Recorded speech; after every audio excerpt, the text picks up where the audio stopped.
തിരുവനന്തപുരം വർക്കലയിൽ വിദേശ പൗരന് ക്രൂരമർദ്ദനം. വാട്ടർ സ്പോർട്സ് നടത്തുന്ന തൊഴിലാളികളാണ് ഗ്രീക്ക് പൗരനായ റോബർട്ടിനെ മർദ്ദിച്ചത്. കാണാതായ ഫോൺ കടലിൽ തിരയാനിറങ്ങിയ റോബർട്ടിനെ ഇവർ തടഞ്ഞതോടെ വാക്കുതർക്കമുണ്ടാവുകയായിരുന്നു. സ്വാന്തന സജു നമുക്കൊപ്പം ചേരുകയാണ്. സ്വാന്തന, വിദേശ പൗരനെ മർദ്ദിക്കുന്ന സാഹചര്യം എങ്ങനെയാണ് ഉണ്ടായത്? റോബർട്ടിന് ഇപ്പോൾ എങ്ങനെയുണ്ട്?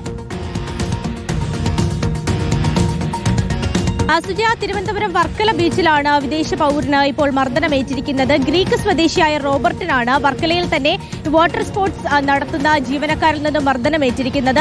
ഇന്ന് രാവിലെ 9 മണിയോടുകൂടിയാണ് സുജ ഈ സംഭവം ഉണ്ടാകുന്നത്.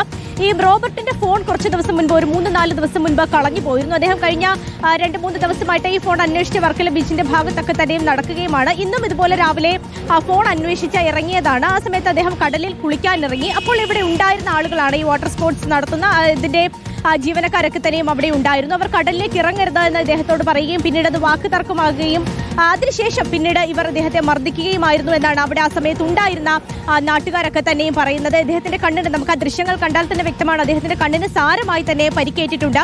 ഈ സംഭവം നടക്കുന്ന സമയത്ത് ഇവിടെ എയ്ഡ് പോസ്റ്റിൽ പോലീസ് ഉണ്ടായിരുന്നില്ല എന്നുള്ളതാണ് നാട്ടുകാരൊക്കെ തന്നെയും ആരോപിക്കുന്നത്. അതിനിടെയാണ് ഈ മർദ്ദനം നടന്നത്. പിന്നെ അവിടെ കണ്ടുനിന്ന നാട്ടുകാരും മറ്റു ആളുകളും ഒക്കെ ചേർന്നിട്ടാണ് മർദ്ദിക്കരുത് എന്ന് പറഞ്ഞുകൊണ്ട് ഇദ്ദേഹത്തെ അവിടെ നിന്നും മാറ്റി നിർത്തിയത്. പിന്നെ പോലീസ് എത്തിയാണ് ഇദ്ദേഹത്തെ ആശുപത്രിയിലേക്ക് മാറ്റിയിരിക്കുന്നത്. നിലവിൽ ഇപ്പോൾ വർക്കല താലൂക്ക് ആശുപത്രിയിൽ ഇദ്ദേഹത്തെ പ്രവേശിപ്പിച്ചിട്ടുണ്ട്. കണ്ണിന് സാരമായി പരിക്കേറ്റിട്ടുണ്ട് എന്ന് തന്നെയാണ് അവിടുത്തെ ആശുപത്രി അധികൃതരും വ്യക്തമാക്കുന്നത്. പക്ഷേ സുജ, ഇതിലെ മറ്റൊരു പ്രധാനപ്പെട്ട കാര്യം, ഈ സംഭവവുമായി ബന്ധപ്പെട്ട നമ്മൾ വർക്കല പോലീസിനെ ബന്ധപ്പെട്ടിരുന്നു. ഈ സംഭവവുമായി ബന്ധപ്പെട്ട കേസ് എടുത്തിട്ടുണ്ടോ എന്ന് ചോദിച്ചപ്പോൾ ഇല്ല എന്നുള്ള മറുപടിയാണ് നമുക്ക് പോലീസ് സ്റ്റേഷനിൽ നിന്ന് ലഭിച്ചിട്ടുള്ളത്. ഇതിൽ പോലീസ് പറയുന്ന പ്രധാനപ്പെട്ട കാര്യം, ഈ ഗ്രീക്ക് പൗരനായ റോബർട്ട് എവിടെ നിന്ന് വന്ന ആളാണ് എന്ന് പോലും അറിയില്ല. ഗ്രീക്ക് പൗരനാണോ എന്ന് വ്യക്തമല്ല. അദ്ദേഹത്തിന് മാനസിക രോഗമുണ്ട് എന്നുള്ള കാര്യമാണ് പോലീസ് പറയുന്നത്. കഴിഞ്ഞ 2-3 ദിവസമായി ഇദ്ദേഹം വർക്കലയിൽ പലയിടങ്ങളിലായി പോയി ഇത്തരത്തിൽ പ്രശ്നം ഉണ്ടാക്കിയിട്ടുണ്ട്.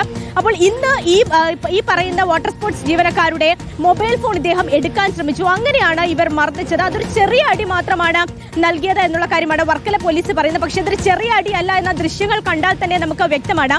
ഈ വാട്ടർ സ്പോർട്സ് ജീവനക്കാരെ രക്ഷിക്കാനുള്ള ഒരു നടപടിയാണ് വർക്കല പോലീസിന്റെ ഭാഗത്തു നിന്ന് ഉണ്ടാകുന്നത് എന്നുള്ള ഒരു ആരോപണവും ഇപ്പോൾ ഇതിനിടയിൽ ഉയർന്നു വരുന്നത്.